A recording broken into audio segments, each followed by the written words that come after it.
ওনার ভাষণ শুনে মানুষের রেশানি মিলবে না।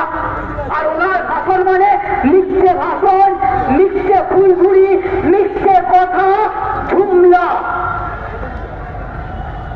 মহিলা আমাকে শেখাবেন না, বাংলায় পথ দেখায়। 98 সাল থেকে লড়াই করছি, মেয়েদের 50% রিজার্ভেশন আমরা পঞ্চায়েতে দিয়েছি, আমরা মিউনিসিপ্যালিটিতে দিয়েছি, এবং মনে রাখবেন আমরা রাজ্যসভায় আমাদের দল মনোনীত করে তারপরে নির্বাচিত হয়। 46% আমাদের মহিলা আছে। আর লোকসভায় নির্বাচিত মহিলা সাংসদ আমাদের 37%। কোন রাজনৈতিক দলে নেই। কাজে মহিলা বিল আলাদা। আর মহিলা বিলের সাথে ডিলিমিটেশন বিল ঢুকিয়ে দিয়েছে, যাতে বাংলাটাকে টুকরো করতে পারে, ইউপিটাকে টুকরো করতে পারে, দেশটাকে টুকরো করতে পারে। টুকরো টুকরো গ্যাং, এটা ছিল আসল পরিকল্পনা। সামনে ছিল মহিলা বিল, পেছনে ছিল মেঘের আড়ালে বড় উদ্দেশ্য। আর ডিলিমিটেশন করেই এনআরসি করতো, আর সবাইকে তাড়াতো, আর ডিটেনশন ক্যাম্পে পাঠিয়ে দিত। যেমন এসআইয়ের নামে আপনাদের ভোটাধিকার কেড়েছে, আপনাদের লাইনে দাঁড় করিয়েছে, নোটবন্দির নামে লাইনে দাঁড় করিয়েছে। কালো টাকা একটাও আনতে পারিনি, 15 লক্ষ টাকা দেবে বলেছিল, একটাও আনতে পারিনি। বছরে 2 কোটি লোককে চাকরি দেবে বলেছিল, 2 কোটি হলে আজকে বছরে 24 কোটি হয়, 12 বছরে একটা লোককে চাকরি দেয়নি। দেশটাকে বিক্রি করে দিয়েছে। আজকে আবার মিথ্যে কথা। মা বোনেরা সাবধান, টাকা দিয়ে এজেন্সি ভাড়া করেছে।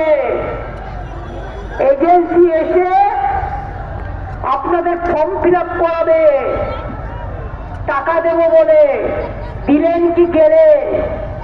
আপনার নাম, পরিবারে কারা আছে, আপনার ঠিকানা, আপনার ব্যাংক অ্যাকাউন্ট সব নিয়ে নেবে, আর তারপর সব লুট করে নেবে।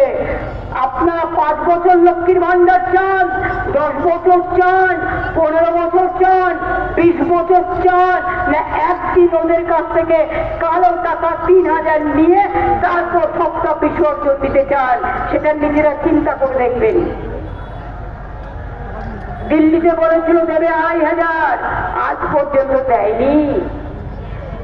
উত্তরপ্রদেশ চলছে, বাংলার লোকেরা দিল্লিতে কাজ করতে গিয়ে বাংলা ভাষায় কথা বললে তাকে মারে। উত্তরপ্রদেশে অত্যাচার করে, রাজস্থানে করে। আমরা কাউকে অসম্মান করি না, আমরা সবাইকে নিয়ে চলতে ভালোবাসি। দিল্লিতে, বিহারে, উত্তরপ্রদেশে সব জায়গায় মাছ খাওয়া বন্ধ, মাংস খাওয়া বন্ধ, ডিম খাওয়া বন্ধ বিজেপি রাজ্যে। তাহলে মানুষ কি খেয়ে থাকবে? কে কি খাবে তার নিজের ব্যাপার, কে কি ধর্ম পালন করবে সেটা নিজের ব্যাপার, কে কি উৎসব করবে সেটা নিজের ব্যাপার। আমরা বিশ্বাস করি সর্বধর্ম সমন্বয়।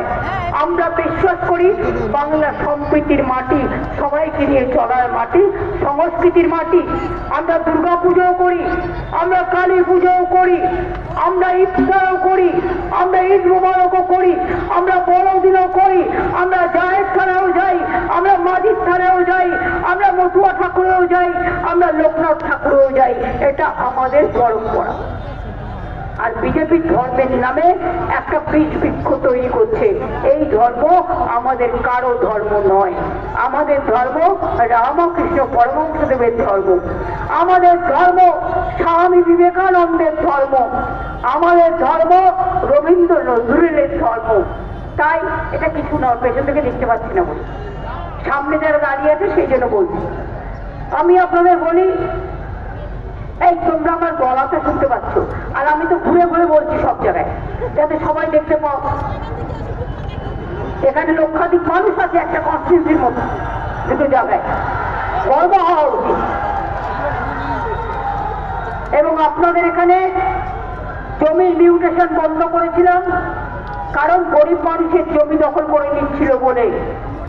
শওকত জিতলে আমায় যেটা বলবে আমি সেটা করে দেব। গরিব মানুষের জমি দখল না করে যে ইন্ডাস্ট্রি সম্ভব সেটা আমরা করব, বাট কিছু লোকের টাকা তোলার জন্য ওটা আমি করব না। এটা মাথায় রাখবেন, পরিষ্কার মাথায় রাখবেন। হসপিটালটা যাকে তৈরি করতে দেওয়া হয়েছিল সে করেনি, কিন্তু ইসলামিয়া হসপিটাল, ভাঙড়ের এই হসপিটাল তৈরি করবে, তারা ইতিমধ্যেই আমাদের কাছে প্রস্তাব পাঠিয়েছে, সেটাও হয়ে যাবে। এবারে বলে যাচ্ছি, দুয়ারে সরকার করেছি, আমার পাড়া আমার সমাধান করেছি, দুয়ারে আপনার পাড়া আমার সমাধান করেছি, দুয়ারে সরকার, দুয়ারে আপনারা রেশন পাচ্ছেন বিনা পয়সায়, আপনারা স্বাস্থ্যসাথী পাচ্ছেন 5 লাখ টাকার, লক্ষ্মী ভান্ডারের টাকা পাচ্ছেন। সংখ্যালঘুরা জেনে রাখবেন, সবচেয়ে বেশি কাজ আমাদের আমলে হয়েছে। 4 কোটি ছেলে মেয়েরা পড়াশোনায় স্কলারশিপ পেয়েছে। আমরা মুয়াজ্জিন ইমামদেরও টাকা দিই, আমরা পুরোহিতদেরও দিই, আমরা জায়েদ খান ধামসভাদেরও দিই, আমরা মাদের খানেও দিই, আমরা বেরিয়াল গ্রাউন্ডেও দিই, আমরা শ্মশান কবরেও দিই, এমনকি কেউ মারা গেলেও আমরা টাকা দিই তার শেষকৃত্য পালন করার জন্য। এটা মাথায় রাখবেন।